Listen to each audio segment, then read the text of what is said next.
అందరికీ నమస్కారం అండి. నిన్న మనము నమస్తే అండి. ఉత్ప్రేక్ష ఉత్ప్రేక్ష చెప్పుకొని, ఇవాళ అతిశయోక్తి అలంకారం చెప్పుకుంటున్నాము. అతిశయోక్తి అలంకారానికి, ఉత్ప్రేక్షకి చాలా దగ్గర సంబంధం ఉంది. అదేమిటో మీకు చెప్తాను మళ్ళీ నేను.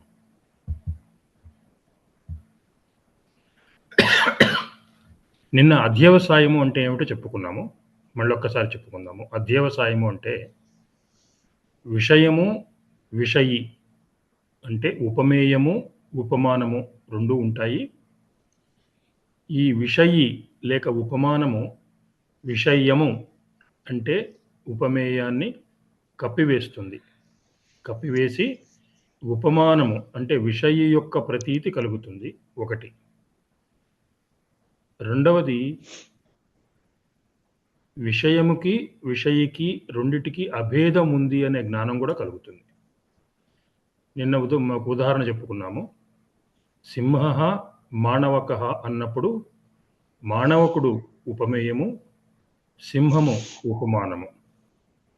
అయం సింహః అన్నప్పుడు ఇతడు సింహము అన్నప్పుడు మానవకుడు అయినటువంటి ఉపమేయము లేకపోతే విషయము కప్పివేయబడి అయం సింహః అనే ఉపమానము లేక విషయాన్ని ఉపమేయాన్ని కప్పివేసేసి విషయి యొక్క ప్రతీతి కలుగుతుంది, జ్ఞానం కలుగుతుంది. అంటే సింహము యొక్క జ్ఞానం కలుగుతుంది, ఉపమానము యొక్క జ్ఞానం కలుగుతుంది. ఇంకొక విషయం ఏమిటంటే విషయముకి, విషయికి రెండిటికి అభేదం ఉంది అనే విషయం కూడా తెలుస్తుంది ఇక్కడ. ఇది అధ్యవసాయం అంటే.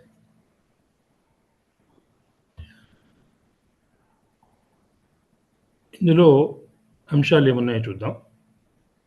ప్రకృతమైన విషయం అంటే ప్రకృతము, ప్రస్తుతము, ప్రాకరణికము ఇవన్నీ కూడా విషయం అంటాం. అంటే ఉపమేయము.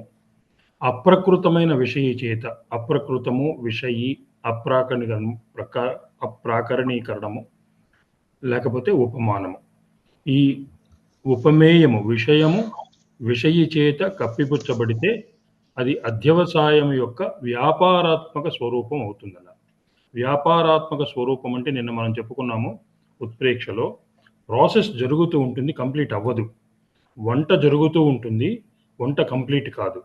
వంట జరుగుతూ ఉంటే అది వ్యాపారాత్మకము, వర్క్ ఇన్ ప్రోగ్రెస్ అంటాం. కంప్లీట్ అవ్వదు అది. ఆ వ్యాపారము సాధ్య దశలో ఉంటే అధ్యవసాయ స్వరూపానికి ప్రాధాన్యం ఉంటుంది. అది ఉత్ప్రేక్ష ఊహించడం మాత్రమే జరుగుతుంది. అది నిన్న మనం చెప్పుకున్నాం. సాధ్య దశ, సిద్ధ దశ. ఉత్ప్రేక్షలో సాధ్య దశలో ఉంటుంది అది, ఆ వ్యాపారం. అదే వ్యాపారము అతిశయోక్తికి వచ్చేసరికి అది సిద్ధ దశలోకి వస్తుంది. ఆ తేడా నిన్న మనం చెప్పుకున్నాము. సిద్ధ దశలో అధ్యవసిత విషయకి ప్రాధాన్యం ఉంటుంది, అదప్పుడు అతిశయోక్తి అవుతుంది. ఏం వ్యాపారము? అధ్యవసాయం యొక్క వ్యాపారము సాధ్య దశలో ఉంటే ఉత్ప్రేక్ష, అధ్యవసాయం యొక్క వ్యాపారము సిద్ధ దశలో ఉంటే అది అతిశయోక్తి. ఈ రెండిటికి అంత సంబంధం ఉంది. ఈ సూత్రము చూద్దాము. అధ్యవసిత ప్రాధాన్యేతు అతిశయోక్తి. అధ్యవసిత అంటే అధ్యవసాయము చేయబడినటువంటి, ఆల్రెడీ అయిపోయింది అధ్యవసిత. వికసిత పుష్పం అన్నాం అనుకోండి, అంటే వికసించిన పుష్పం. వికసించడం అనేది కంప్లీట్ అయిపోయింది, అది సిద్ధ దశలోకి వచ్చేసింది. అందుకని అధ్యవసిత అన్నాడు. అధ్యవసిత అంటే అధ్యవసాయం జరిగిపోయింది, సిద్ధమైపోయింది. దానికి కనుక ప్రాధాన్యం ఉంటే అది అతిశయోక్తి అన్నాడు. ఈ కాంట్రాస్ట్ చూపిస్తాను. ఈ రెండు సూత్రాలకే కాంట్రాస్ట్ చూడండి ఇక్కడ. ఉత్ప్రేక్షలో సూత్రం ఏమిటి? అధ్యవసాయే వ్యాపార ప్రాధాన్యే ఉత్ప్రేక్ష అన్నాడు. అంటే అధ్యవసాయములో వ్యాపార ప్రాధాన్యం అంటే ఇంకా సాధ్య దశలోనే ఉంది కాబట్టి దాన్ని ఉత్ప్రేక్ష అన్నాడు. అతిశయోక్తి సూత్రం చూస్తే అధ్యవసిత ప్రాధాన్యేతు అతిశయోక్తి. అధ్యవసిత అంటే అధ్యవసాయం జరిగిపోయింది, అంటే అధ్యవసాయము సిద్ధ దశలోకి వచ్చేసింది. ఆ సిద్ధ దశలోకి వస్తే దానికి ప్రాధాన్యం ఉంటే అది అతిశయోక్తి అవుతుంది. సూత్రాలు కూడా చూడండి ఎంత క్లియర్గా ఉన్నాయి, పక్కనే ఉన్నాయి, చాలా ఈజీగా ఉంటుంది. మనకు ఉత్ప్రేక్ష గుర్తుంటే అతిశయోక్తి గుర్తుంటే రెండు ఈజీగా గుర్తుంటాయి. ఉత్ప్రేక్షలో అధ్యవసాయే వ్యాపార ప్రాధాన్యే ఉత్ప్రేక్ష. అతిశయోక్తి సూత్రమేమో అధ్యవసిత ప్రాధాన్యేతు అతిశయోక్తి. ఈ అతిశయోక్తి అలంకారంలో 5 భేదాలున్నాయండి. ఒకటి భేదే అభేదః, 2 అభేదే భేదః, 3 సంబంధే అసంబంధః, 4 అసంబంధే సంబంధః, 5 కార్యకారణ పౌర్వాపర్య విధ్వంసః. ఈ 5 భేదాలు ఒక్కొక్కటి చూద్దాం.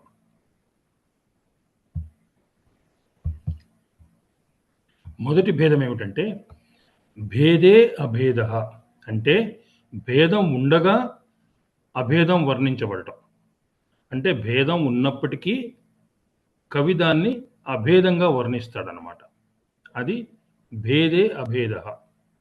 దీనికి శ్లోకం, ఉదాహరణ శ్లోకము 149వ పేజీలో ఇచ్చాడు.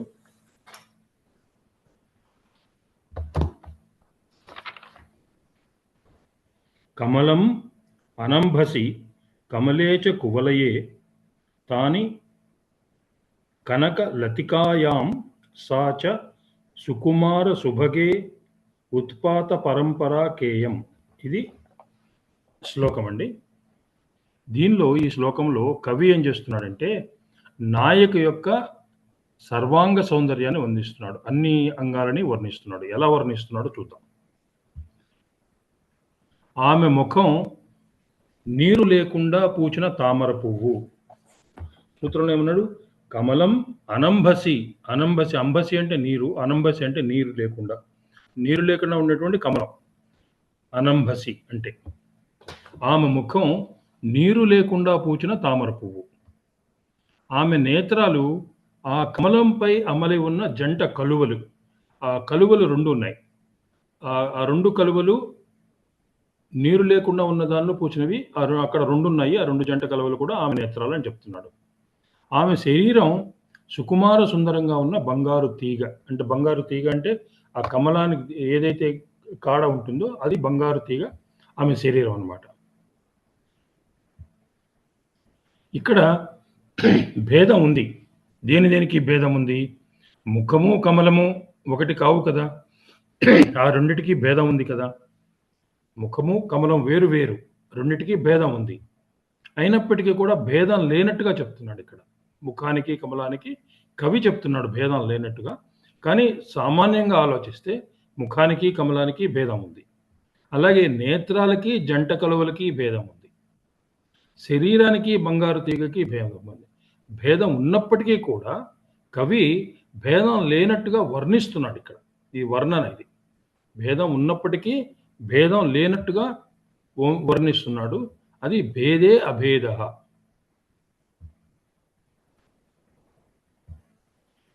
ఇక్కడ ఇవన్నీ కూడా అసంభావ్య రూపంలో వర్ణించబడ్డాయి. అసంభావ్యము అంటే జరగనవి జరిగినట్లుగా. అసంభవం అంటే జరగవవి, జరగనివి ఆ రూపంలో వర్ణించబడ్డాయి. నీరు లేకుండా కమలం పూయదు, దానిపై నల్లు కలువలు కూడా పూయవు. అవన్నీ బంగారు తీగకు పూయవు. అసలు నీళ్ళే లేకపోతే కలువ ఎక్కడి నుంచి వస్తుంది? జంట కలువలు ఎక్కడి నుంచి వస్తాయి? బంగారు తీగ ఎక్కడి నుంచి వస్తుంది? ఈ అసంభావ్యత ఎందుకు వచ్చింది అంటే ఈ ముఖము, కన్నులు, శరీరము అనే నాయకు యొక్క ముఖము, నాయకు యొక్క కన్నులు, ఆమె యొక్క శరీరము అనే విషయాలను కప్పిపుచ్చి కేవలం కమలము, నల్ల కలువలు, బంగారు తీగ అనే విషయిలు నిర్దిష్టమయ్యాయి. విషయాన్ని విషయి కప్పిపుచ్చుతోంది, ముఖాన్ని కమలం కప్పిపుచ్చుతోంది. ముఖము విషయము, కమలము విషయి. ముఖము ఉపమేయము, కమలము ఉపమానము. ఈ విషయముని విషయి కప్పిపుచ్చుతోంది ఇక్కడ. కన్నులు ఉపమేయము లేకపోతే విషయము, నల్ల కలువలు ఉపమానము లేక విషయి. ఈ ఉపమేయమైనటువంటి కన్నులని, ఉపమానము విషయి అయినటువంటిది ఈ విషయముని కప్పిపుచ్చుతోంది. అలాగే ఆమె యొక్క శరీరము బంగారు తీగ. బంగారు తీగ అంటే తామర కలువ పువ్వు యొక్క కాడ. ఆమె శరీరము ఉపమేయము విషయము అయితే బంగారు తీగ విషయి అయ్యి ఈ విషయి వెళ్ళి శరీరం మీద కూర్చొని శరీరాన్ని కప్పిపుచ్చుతోంది. ఇలాగ నిర్దిష్టమయ్యాయి ఈ వర్ణనలో. అతిశయోక్తిలో విషయికి ప్రాధాన్యం ఉంటుంది. విషయికి ప్రాధాన్యం ఉంటుంది. ఇక్కడ అధ్యవసాయం సిద్ధమైన స్వరూపం కలది అయింది. ఇందాక నుంచి చెప్పుకున్నాము. అధ్యవసాయము సాధ్య దశలో ఉంటే అటు ఉత్ప్రేక్షలోకి వెళ్ళిపోతుంది. అధ్యవసాయము సిద్ధ దశలోకి ఉంటే అది అతిశయోక్తిలోకి వస్తుంది. ఈ మొదటి భేదంలో కమలము మొదలైన వాటి సౌందర్యానికి, ముఖము మొదలైన సౌందర్యానికి వాటికి భేదం ఉన్నప్పటికీ కూడా భేదం లేనట్లుగా వర్ణింపబడింది కాబట్టి ఇది భేదే అభేద అనే అతిశయోక్తి భేదం. ఇది మొదటి భేదం. రెండవ భేదం, భేదం లేనప్పటికీ భేదం ఉన్నట్లు వర్ణించితే అది అభేదే భేద అవుతుంది. భేదం లేకపోయినప్పటికీ కూడా భేదం ఉన్నట్లుగా వర్ణిస్తున్నాడు ఇక్కడ కవి. మనకు ఇందులో శ్లోకం కాదు, ప్రాకృత గాథ నుంచి సంస్కృత ఛాయ ఇచ్చారు, పేజ్ 150.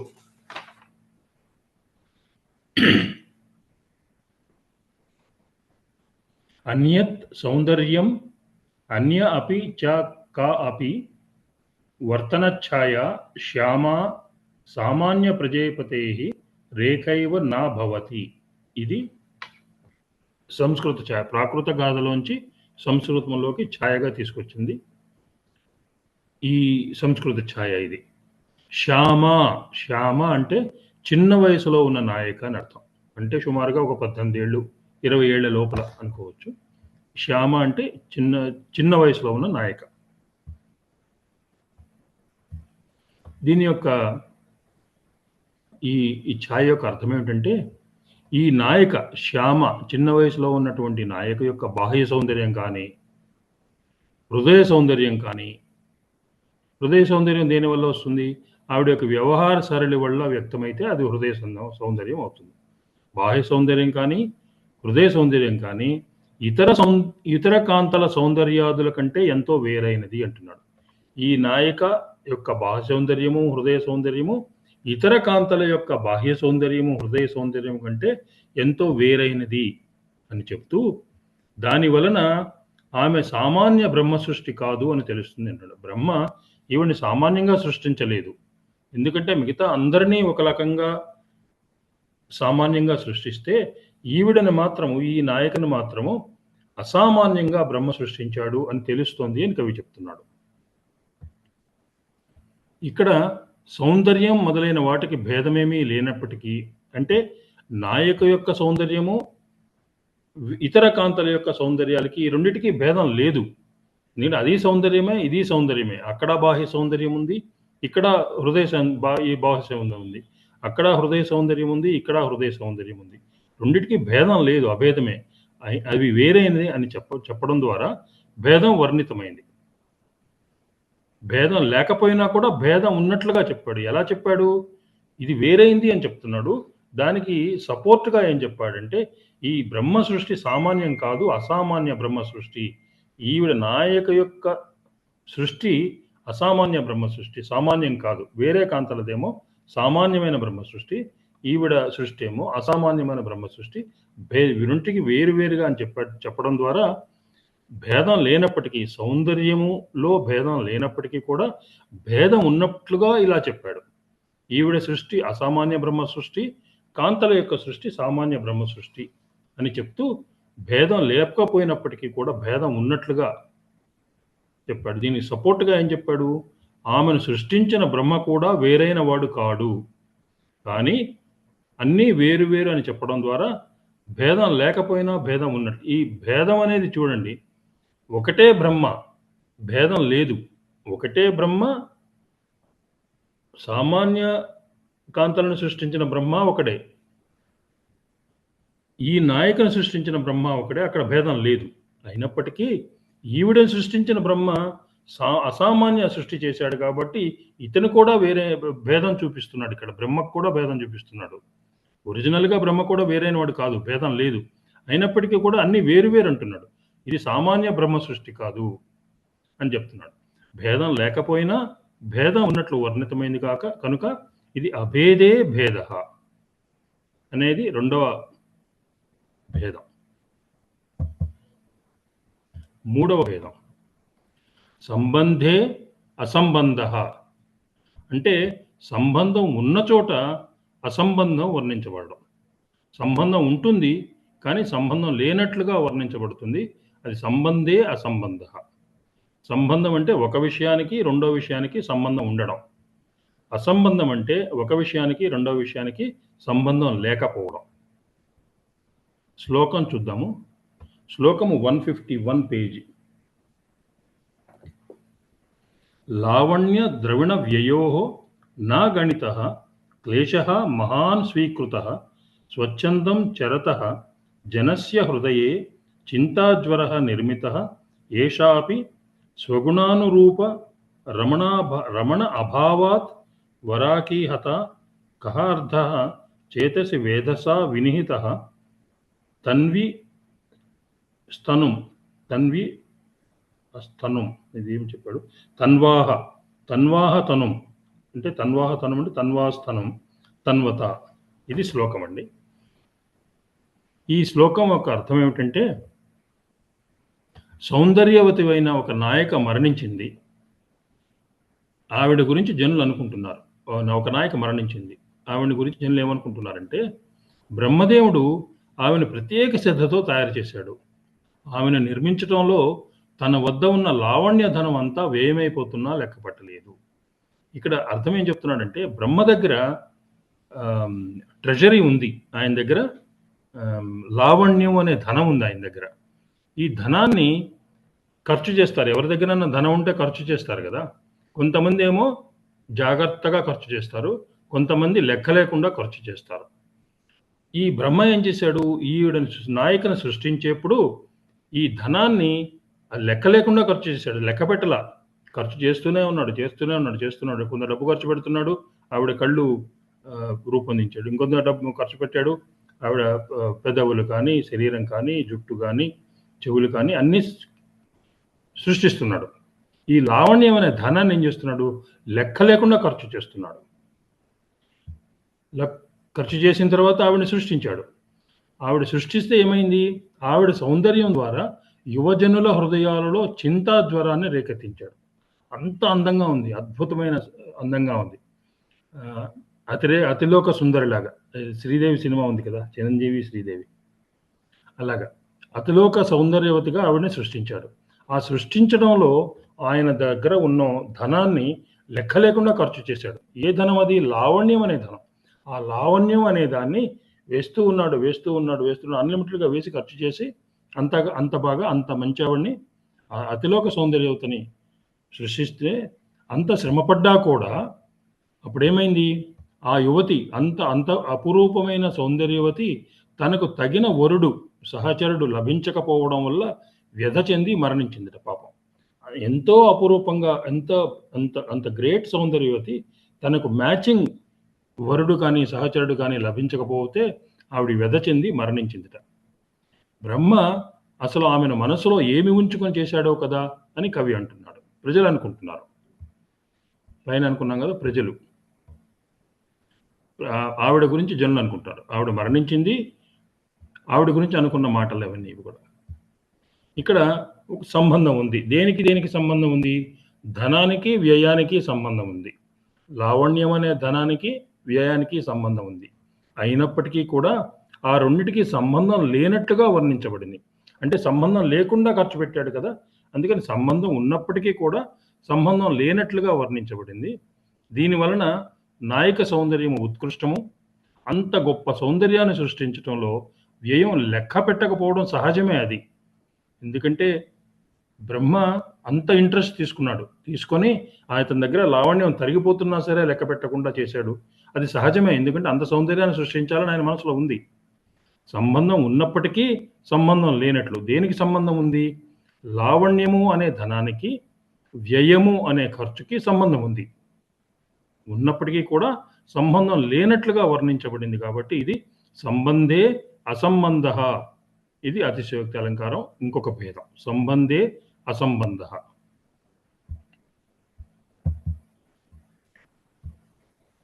నాలుగవది చూద్దాం. అసంబంధే సంబంధ. సంబంధం లేకపోయినప్పటికీ సంబంధం ఉన్నట్లు వర్ణించబడితే అది అసంబంధే సంబంధ అవుతుంది. సంబంధం లేదు అయినప్పటికీ సంబంధం ఉన్నట్లు కవి వర్ణిస్తే అది అసంబంధే సంబంధ అవుతుంది. మనకిచ్చిన శ్లోకం 153 పేజ్ 153. కాశీ గారు ఫాలో అవుతున్నారా? అవుతున్నాను సార్. పుష్పం ప్రవాల ఉపహితం యది స్యాత్ ముక్తాఫలం వా స్ఫుట విద్రుమస్థం తతః అనుకుర్యాత్ విషదస్య తస్యాః తామ్ర ఔష్ట పర్యస్తరుచః స్మితస్య. ఇది శ్లోకం. ఈ శ్లోకం యొక్క అర్థం ఏమిటంటే, పార్వతీదేవి పెదవులు చిగురుటాకుల్లాగా పగడాలలాగా ఎర్రగా ఉంటాయి, ఎర్రని అన్నమాట. ఆవిడ నవ్వితే స్వచ్ఛమైన దంతాల కాంతి పెదవుల వైపు ప్రసరిస్తుంది. ఆ ఎరుపు, ఆవిడ యొక్క పెదాల ఎరుపు దంతాల కాంతి మీదకి ప్రసరిస్తుంది. ఆ దంతాల కాంతి ఎలా ఉంది? స్వచ్ఛంగా తెల్లగా ఉందన్నమాట. ఆమె నవ్వు సౌందర్యాన్ని వర్ణించాలంటే మాటలు చాలవు. దీనికి పోలిక ఇస్తున్నాడు. తెల్లని పువ్వును ఎర్రని చిగురుటాకుల మీద పెడితే, లేకపోతే తెల్లని ముత్యాన్ని ఎర్రని పగడం మీద ఉంచితేనో అలాగా పోలిక చెప్పాడు, ఉపమానం చెప్పాడు. అది ఇలా పెడితే అది ఎలా ఉంటుంది? ఆమె ఎర్రని పెదవుల వైపు ప్రసరించే తెల్లని దంతకాంతులు గల చిరునవ్వును కొంతవరకు అనుకరించగలుగుతుంది. ఏది అనుకరించగలుగుతుంది? తెల్లని పువ్వుని ఎర్రని చిగురుటాకుల మీద పెడితే, తెల్ల పువ్వు చిగురుటాకులేమో ఎర్రటివి, అలాగే తెల్లని ముత్యాన్ని ఎర్రటి పగడం మీద పెడితే, ఈ రెండు పెడితే అవి దాని నుంచి వచ్చేటువంటి సౌందర్యము కొంతవరకు పార్వతీదేవి యొక్క చిరునవ్వును అనుకరించగలుగుతుంది, కానీ పూర్తిగా అనుకరించలేదు. ఎందుకంటే ఆవిడ యొక్క నవ్వు యొక్క సౌందర్యము అంత అలోక సామాన్యం. కానీ ఇవేవి కూడా, ఈ ఉపమానంలో చెప్పినవేవి కూడా కొంతవరకు అనుకరించగలుగుతాయి. అది యది అనే శబ్దంతో సంభావన చేశాడంటాడు, ఊహించాడు. ఎక్కడో యది అనేవాడు మొదటి పాదంలో లాస్ట్ బట్ వన్ వర్డ్, యది స్యాత్ పుష్పం ప్రవాల ఉపహితం యది స్యాత్. ఒకవేళ ఇలా పెడితే అది కూడా కొంతవరకు అనుకరించవచ్చు. ఈ సంభావన వల్ల ఏమైంది? పుష్పాలు వికసించే కాలంలో చిగురుటాకులు ఉండకపోయినా అంటే సంబంధం లేకపోయింది ఇక్కడ. ఇప్పుడు పుష్పాలు వికసించాలి అంటే అంతకుముందు మనకు చిగురుటాకులు ఉండాలి. పుష్పాలను కదా చిగురుటాకుల మీద కదా పెడుతున్నాడు దీనిలో. ఈ రెండు కాలాలు వేరువేరు కాలాలు. పుష్పాలు వికసించే కాలం వేరు, బహుశా ఇది వసంత ఋతువేమో, లేకపోతే చిగురుటాకులు వచ్చే టైం వేరు. పుష్పాలు వచ్చే టైంకి ఆకులు చిగురుటాకుల్లాగా ఉండవు. ఈ రెండు కాలాలు వేరు. అంటే ఈ రెండింటికి సంబంధం లేదు. ఈ కాలానికి, పుష్పం వికసించే కాలానికి, చిగురుటాకులు వచ్చే కాలానికి సంబంధం లేదు. అయినప్పటికీ కూడా ఈ రెండిటికి సంబంధం ఉన్నట్లు వర్ణించబడింది. పుష్పాలు వికసించే కాలంలో చిగురుటాకులు ఉన్నట్లుగా ఉంది. ఇక్కడ సంబంధం లేకపోయినా, పుష్పాలు వికసించే కాలము వేరు, చిగురుటాకులు ఉండే కాలం వేరు. ఈ రెండిటికి సంబంధం లేకపోయినా కూడా సంబంధం ఉన్నట్లుగా రెండు కలిపి చెప్పాడు ఇక్కడ. కాబట్టి ఇది అసంబంధే సంబంధ అతిశయోక్తి. దీని మీద చిన్న ఒక జోక్ చెప్పమంటారా? ఎందుకంటే స్వాతి గారు,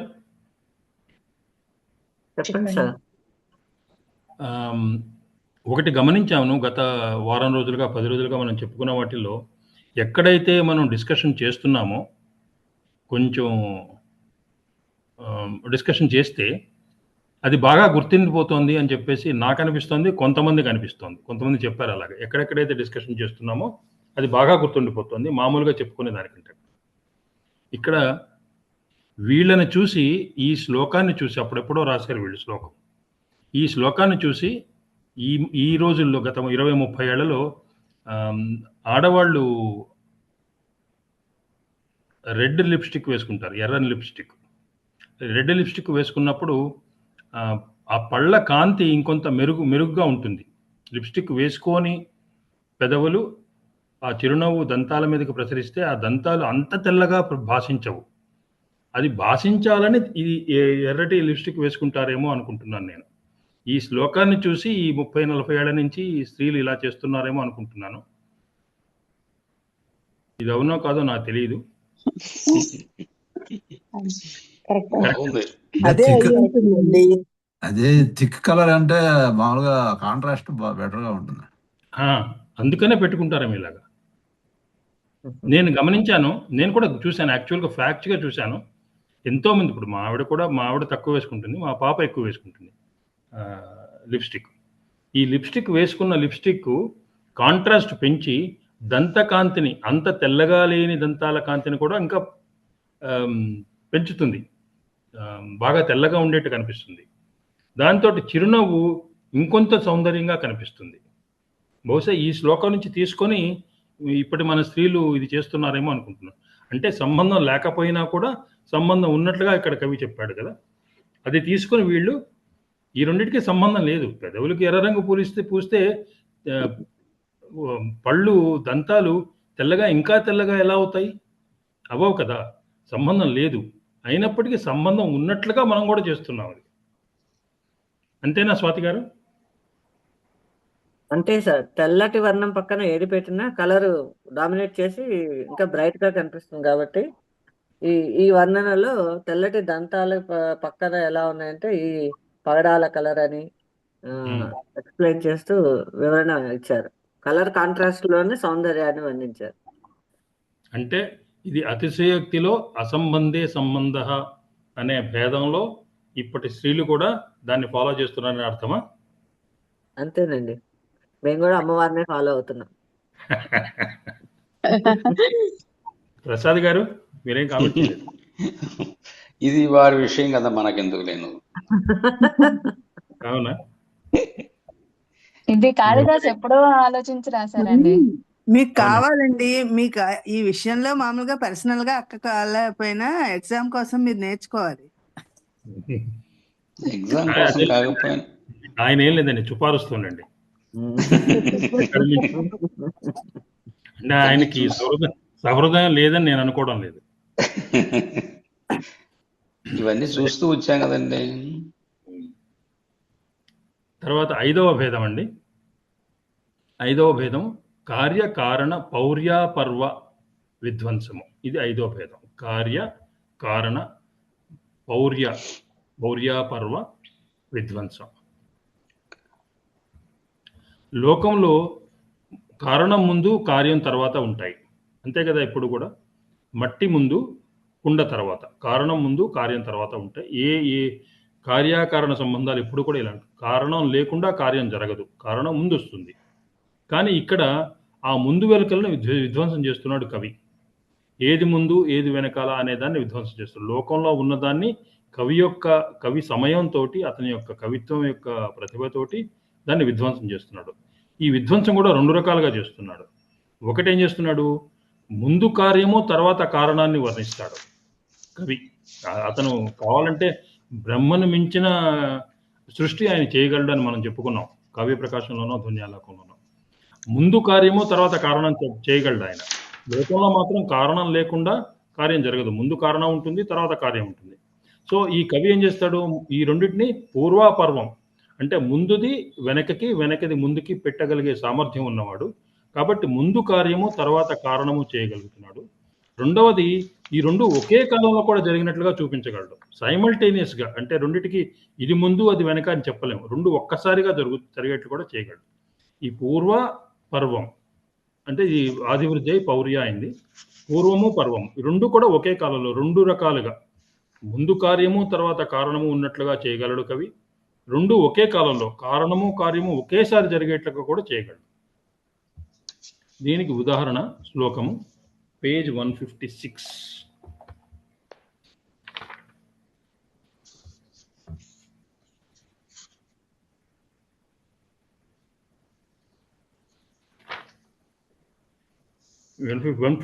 అండి పేజీ. హృదయం అధిష్ఠితం ఆదౌ మాలత్యాః కుసుమచాప బాణేన చరమం రమణీవల్లభ లోచన విషయం త్వయా భజత. ఇది శ్లోకం. ఇది మాలతీ మాధవంలో దూతి నాయకుడికి చెప్తుంది. దూతి అంటే నాయిక యొక్క సహచరి, సఖి, నాయకుడికి చెప్తోంది. ఏం చెప్తుందంటే, సాధారణంగా నాయక హృదయాన్ని నాయకుడు అధిష్ఠించిన తరువాత ఆమె హృదయంలో మన్మథ బాణాలు నాటుకోవడానికి కారణమవుతుంది. ఇప్పుడు నాయిక యొక్క హృదయంలో వెళ్ళి ప్రవేశించి అక్కడ కూర్చున్న తర్వాతనే ఆవిడ హృదయంలో మన్మథ బాణాలు నాటుకోవడానికి జరుగుతుంది. అంటే ఇది కారణము, ఇది కార్యము. ఏది కారణము? నాయిక యొక్క హృదయంలో ప్రవేశించి అధిష్ఠించినది కారణము. ఆ తర్వాత కార్యం ఏం జరుగుతుంది? ఆవిడ హృదయంలో మన్మథ బాణాలు నాటుకుంటాయి. ఇది నార్మల్ బాణం, ఇది విరహానికి కానీ దేనికైనా కానీ. దూరంగా వెళ్తే విరహం అవుతుంది, దగ్గరగా వస్తే సంభోగ శృంగారం అవుతుంది.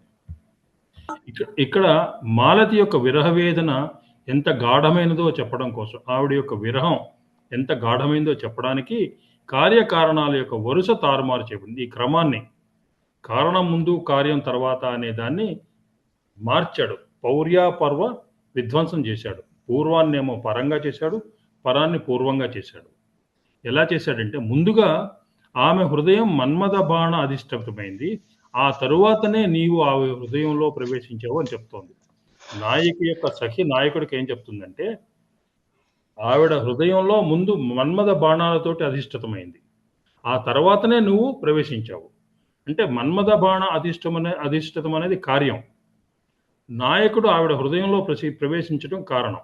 ఇది మామూలుగా జరిగేది ఏమిటి? నాయక హృదయంలోకి ప్రవేశిస్తాడు, అది కారణము.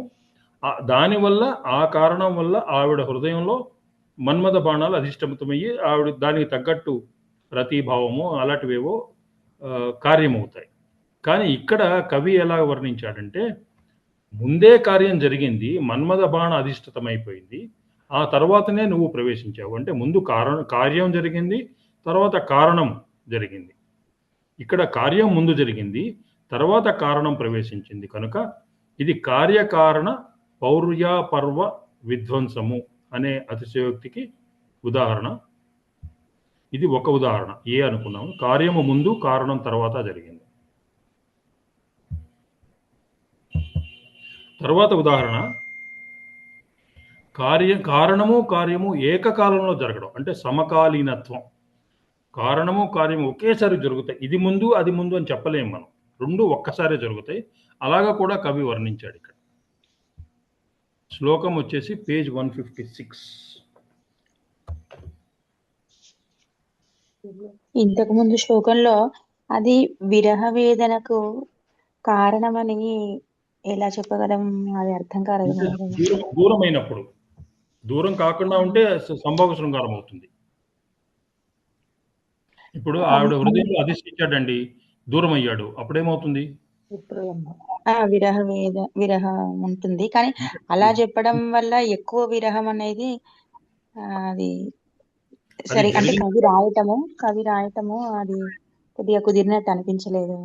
మీరు దాన్ని విరహం తీసేసి మీరు సంభోగ శృంగారం అనుకోండి, సరిపోతుంది. అంటే ఆయన కవి అంటే మామూలుగా అలంకారం అంటే అందంగా రాయటం కదా, ఇది పెద్దగా అంత అందంగా కనపడట్లేదు. విరహం తీసేసి శకుంతల దుష్యంతుడిని తీసుకోండి, అందులో సంభోగ శృంగారం ఉంది కదా, దీన్ని అక్కడ అన్వయించుకోండి. అంటే శకుంతల మనసులో మన్మథ బాణాలు నాటుకున్న తర్వాత నాయకుడు వచ్చి ఆవిడ దీని మీద కూర్చున్నాడు. మన్మథ బాణాలు ఎప్పుడు నాటుకుని ఉంటాయి? అతను రాకముందే, అతను ఆవిడ హృదయంలోకి రాకముందే అని కవి ఊహిస్తున్నాడు. ఇక్కడ ఈ కవి అలా ఊహిస్తున్నాడు. అది మీరు విరహవేదన అనుకోండి, లేకపోతే సంభోగ శృంగారం అనుకోండి, తప్పేముంది కదా. విరహవేదన తీసేసి దాన్ని ఏమంటారు? దానికి ఆపోజిట్ ఏంటండి?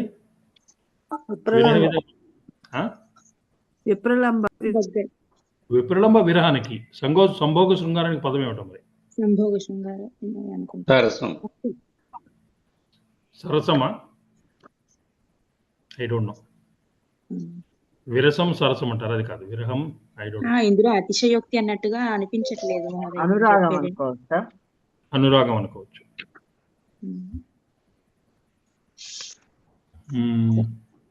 నెక్స్ట్ చేస్తాను. ఎవరు? అర్చన గారు డౌటా? అంటే ఇందులో ఈ శ్లోకంలో అంత అలంకారంగా, అంత అందంగా కనిపించట్లేదు అంటున్నాను మహోదయ. దానికి ఇంకొక అన్వయం చెప్తాను, వినండి. అర్చన గారి కోసం సెపరేట్గా అన్వయం చెప్తా. ఇందాక శ్యామ అనుకున్నాం కదా, చిన్న వయసులో ఉన్న నాయక, 17 ఏళ్ళు 18 ఏళ్ళు, అవునా? యవ్వనంలోకి ప్రవేశిస్తోంది, అప్పుడే యవ్వనంలోకి ప్రవేశిస్తుంది. యవ్వనంలోకి ప్రవేశించినప్పుడు ఆవిడ మనసులో ఈ మన్మథ బాణాలు గుచ్చుకుంటాయి సహజంగా. ఇక్కడ హార్మోన్స్ కదా, ఈస్ట్రోజన్ ప్రోజెస్ట్రోన్ హార్మోన్స్ వల్ల ఆవిడ హృదయంలో మన్మథ బాణాలు ముందు గుచ్చుకుంటాయి. తర్వాత నాయకుడు వస్తాడు, వచ్చి నాయకుడు ప్రవేశిస్తాడు. ఆల్రెడీ మన్మథ బాణాలు గుచ్చుకున్నాయి కదా, తర్వాత నాయకుడు వచ్చాడు కదా. అంటే కార్యం ముందు జరిగింది, తర్వాత కారణం జరిగింది కదా, అవునా కాదా? ఇప్పుడు నాయకుడు ఉన్నాడు, ఆవిడ హృదయంలో మన్మథ బాణాలు గుచ్చుకున్నప్పుడు ఆవిడ ఏమిటి చూసినా అలా కనిపిస్తుంది ఆవిడకి. ఉద్యానవనానికి వెళ్ళి పూలు చూసినా అలాగే కనిపిస్తుంది ఆవిడకి. ఒక శృంగార సినిమా చూసినా అనిపిస్తుంది, ఒక శృంగార నవల చదివినా ఆవిడ కనిపిస్తుంది. ఆవిడ మనసులో మన్మథ బాణాలు ఆల్రెడీ గుచ్చుకున్నాయి. ఎందుకంటే యవ్వనం కారణం అక్కడ. యవ్వనంలోకి ప్రవేశించింది.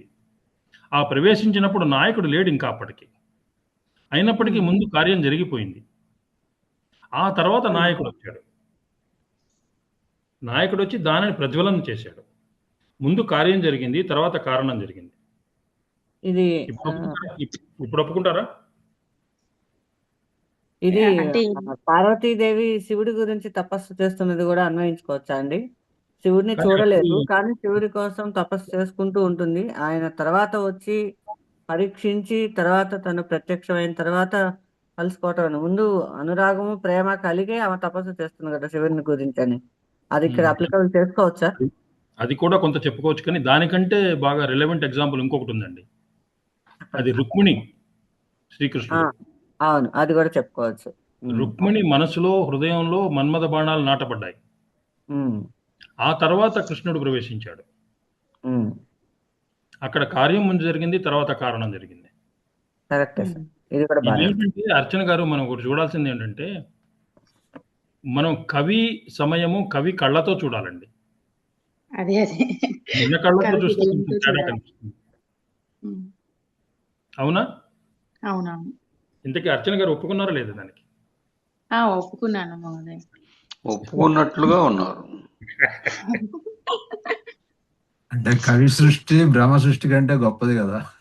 ఆయన ఏదైనా రాయొచ్చండి. మీరు చెప్పిన ఎక్స్ప్లెనేషన్ అది కరెక్ట్ గానే అనిపిస్తుంది. ఇది ఒప్పుకోక తప్పదు, ఎందుకంటే ఉద్యానవనంలో వెళ్ళినా ఏ నవల చదివినా అది కరెక్ట్ గానే అనిపిస్తుంది. యవ్వనంలోకి ప్రవేశిస్తున్న శ్యామ అంటే చిన్న టీన్స్ లో ఉన్నటువంటి నాయక హృదయంలో మన్మథ బాణాలు ఆల్రెడీ గుచ్చుకున్నాయి. ఆ తర్వాతనే నాయకుడు వస్తాడు. కాబట్టి కార్యం ముందు జరిగింది, తర్వాత కారణం జరిగింది. ఓకే అండి, ముందుకెళ్దాం. ఇది we can debate it till the cows come home. ముందుకెళ్దాం. తర్వాత భేదం. దేనిలో భేదం? కార్యకారణ పౌర్వాపర్య విధ్వంసంలో. కారణము కార్యము రెండు ఏకకాలంలో జరగడం అంటే ఇది సమకాలీనత్వం. ఈ శ్లోకం వచ్చేసి పేజ్ నంబర్ 156లో ఉంది. అవిరళ విలోల జలదః కుటజార్జున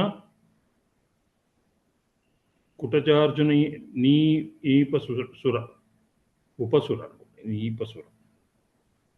ఓకే, ఎనీవే, అభివనవాతః అయం ఆగతః కాలః హంత మృతాః అధిక గేహిన్యః. ఇది శ్లోకం. ఇందులో అర్థం ఏంటంటే, బాటసారులు దూర ప్రదేశాలకు వెళ్తుంటారండి. వర్షాకాలం వస్తుంది. ఈ వర్షాకాలం వచ్చినప్పుడు బాటసారులు వెనక్కి రాలేరు, సమయానికి ఇంటికి రాలేరు. రాకపోతే ఈ బాటసారుల భార్యలకి మృతి అవుతుంది. ఎందుకని? విరహంతో, వియోగంతో మృతి జరుగుతుంది. ఇక్కడ కాలః అయం ఆగతః అధిక అంటే బాటసారులు, గేహిన్యః మృతాః అంటే వర్షాకాలం వచ్చి రావడంతోనే 10 భార్యలు మరణించారని చెప్తున్నారు. రెండు ఒక్క కాలంలో జరుగుతున్నాయి. మామూలుగా కారణం ఏమిటి? వర్షాకాలం వస్తే బాటసారులు ఇంటికి రాలేరు కాబట్టి పధిక భార్యలు విరహంతో మరణిస్తారు. పధిక భార్యలు మరణించడం అనేది కార్యం, వర్షాకాలం రావడం అనేది కారణం. కానీ ఇక్కడ ఏం చెప్తున్నాడు? రెండు ఒక్కసారే జరిగాయి అంటున్నాడు. ఇటు వర్షం వచ్చేసింది, అదే రోజున అదే క్షణంలో పధిక భార్యలు మరణించేశారు. నా భర్త ఇంటికి రాలేడు కదా అని విరహంతో మరణించాడు. కారణానికి కార్యానికి సమకాలీనత్వం వర్ణించబడడం రెండు ఒక్కసారే జరిగాయి. కవి ఏం ఊహించాడు? సామాన్యంగా జరిగేది అంటే ఎప్పుడైతే వర్షాకాలం వచ్చిందో బాటసారులు వెంటికి రావడానికి టైం పడుతుంది. ఈ టైంలో ఆ భార్యలు విరహంతో వ్యధ చెంది మరణించడం జరుగుతుంది. ఇది కొంచెం, అందుకే అతిశయోక్తి అన్నాం కదా. అతిశయోక్తి ఎప్పుడు కూడా మనకి సామాన్యం కంటే కూడా కొంచెం విపరీతంగా కనిపిస్తుంది. కాబట్టి మనం అతిశయోక్తి కిందనే తీసుకోవాలి దీన్ని. ఎందుకంటే రాకపోతే మరణిస్తారా అనేది, మరణించరు అనేది సామాన్యం, మరణిస్తారు అనేది అతిశయోక్తి. అందుకే అతిశయోక్తి అలంకారం అయింది అది. కాబట్టి ఇక్కడ ఏం చెప్తున్నాడంటే కారణము కార్యము రెండు ఏకకాలంలో జరిగాయి అంటున్నాడు. ఇటు వర్షాకాలం ఎప్పుడైతే ప్రవేశించిందో అదే క్షణంలో పధికుల యొక్క భార్యలు మరణించారు అని చెప్తున్నాడు కవి. సో కారణానికి కార్యానికి సమకాలీనత్వం వర్ణించడం ఇక్కడ. కనుక ఇది కూడా కార్యకారణ పౌర్వాపర్య విధ్వంసము అనే అతిశయోక్తి. కారణము కార్యము ఒక్కసారే జరుగుతాయి. ఇప్పుడు మనం చెప్పుకున్నవి అతిశయోక్తి అలంకారం గురించి చెప్పుకున్నాము.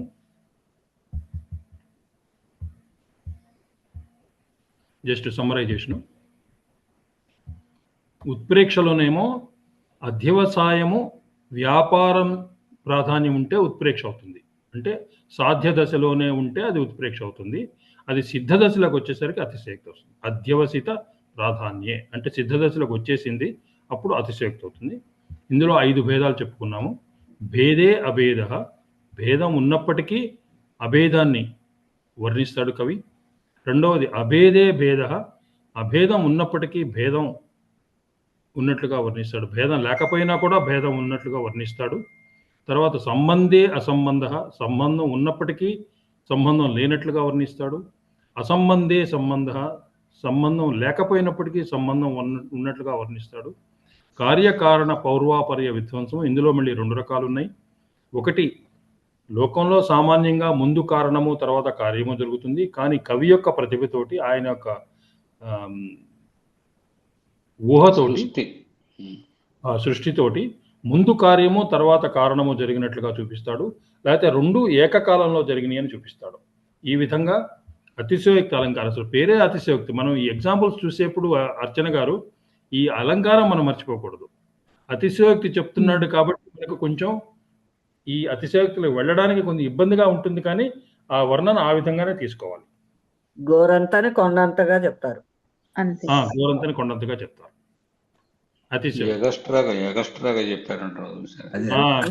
అది ప్రాక్టికల్ గా జరగదు. అవునండి. ఎందుకంటే ఇక్కడ కూడా మనం అలాగే చేస్తుంటాం. ప్రసాద్ గారు చెప్తున్నప్పుడు, లేకపోతే లక్ష్మారెడ్డి గారు పాఠం చెప్పినప్పుడు అరటికాయ ఒలిచి చేతికిస్తున్నట్లుగా అనిపిస్తుంది అని అంటారు. అది అరటికాయ ఒలిచి చేతికి ఇవ్వడం అది అతిశయోక్తి కాదు, అతిశయోక్తి కదా. మనం కూడా చేస్తున్నాం కదా. అవునండి. ఎగస్ట్రాలు పోతారు చూసారు అది. దాన్ని ఆ పదం బాలేదు సార్, మీరు ఆ మాట వాడకండి ప్రసాద్ గారు. కొంచెం హృదయానికి ఆహ్లాదంగా లేదు ఆ పదం. అతిశయోక్తి అనే పదం వాడండి సార్. హాస్యాస్పదం కోసం చెప్పింది. లేదు, అది వేరు మళ్ళీ. ఓకే, అతిశయోక్తి వేరు, హాస్యోక్తి వేరండి. ఓకే. అతిశయోక్తి అంటే ఉన్నదాన్ని, ఇప్పుడు ఆవిడ చెప్పినట్లుగా గోరంతని కొండంతగా చూపించటము, లేకపోతే ఉన్నదాన్ని ఎక్కువగా చేసి చూపించటము, అది అతిశయోక్తి. అవునా? ఈ అరటి కాయ నోల్చేది కూడా అతిశయోక్తేనండి. అరటి కాయ నోల్చడం చాలా కష్టం, అరటి పండు నోల్చడం అయితే ఈజీగా. కరెక్టే. ఇంతకీ మేము అరటి పండు వలిచిస్తున్నామా, అరటి కాయ వలిచిస్తున్నామా? పండే అండి, పండే. అయ్యో, ఎంతో చెప్తున్నారు నిజంగా. మన ఇది ఉపయోగించుకోండి అనేది నేను రాసేసుకుంటున్నాం. నేను ఈజీగా ఉందండి, చాలా ఈజీగా ఉంది. చూసారా అతిశయోక్తి ఇక్కడ కూడా. అతిశయోక్తి కాదు సార్, మా కాదండి, ఫీలింగే. ఇది ఎగ్జాక్ట్ గా మేము ఒప్పుకోం. ఇది అది మా ఇది ఫీలింగ్. అతిశయోక్తి అనకూడదండి.